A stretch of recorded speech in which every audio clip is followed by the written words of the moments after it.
بسم اللہ الرحمن الرحیم۔ السلام علیکم ورحمۃ اللہ وبرکاتہ۔ کسی گاؤں میں 3 بھائی رہتے تھے۔ کچے مکان میں رہتے تھے اور ان کا گزر بسر بہت ہی مشکل سے ہوتا تھا۔ ایک وقت کی مل جاتی تھی تو دوسرے وقت کا کوئی پتہ نہیں تھا۔ ان کا گزر بسر ان کے گھر میں موجود ایک پھلدار درخت پر ہوتا تھا۔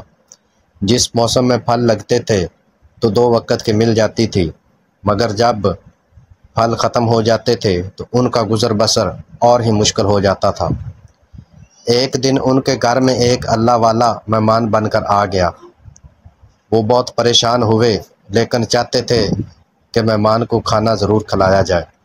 اس دن بڑا بھائی مہمان کے ساتھ کھانے کے لیے بیٹھ گیا اور دونوں چھوٹے بھائی یہ کہہ کر شریک نہ ہوئے کہ ان کو بھوک نہیں ہے۔ مہمان کی خاطر تواضع بھی ہوگی اور کھانا کھانے کے بعد اس کو ایک چارپائی پر سلا بھی دیا۔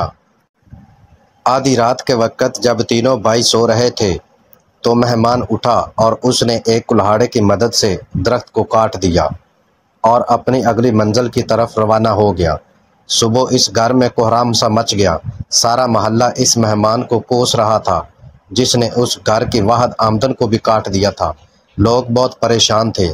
وہ تینوں بھائی سوچ رہے تھے کہ اب ہم کس طرح سے گزارا کریں گے، لیکن اللہ تعالیٰ نے ان کے لیے اور اسباب پیدا کر دیے۔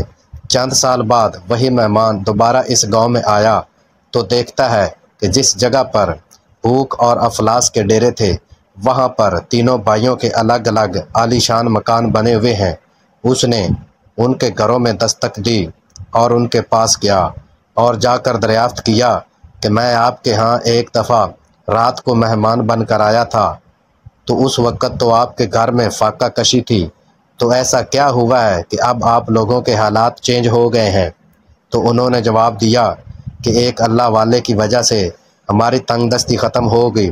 ہماری واحد امید صرف اور صرف درخت ہی تھا جس کا پھل بیچ کر ہم کھاتے تھے، مگر جب سے اس اللہ والے نے اس درخت کو کاٹا ہے ہماری تو قسمت ہی بدل گئی ہے۔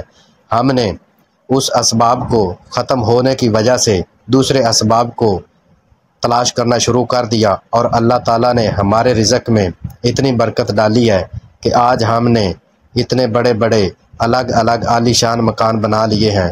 تو پیارے دوستو، ہمیشہ یاد رکھیے، اگر اللہ تعالیٰ ایک دروازہ بند کرتا ہے تو 100 دروازے کھول دیتا ہے۔ بس انسان کو نا امیدی سے بچنا چاہیے اور محنت کرنی چاہیے۔ اللہ تعالیٰ سبھی کو حلال روزی کمانے کی توفیق دے، آمین۔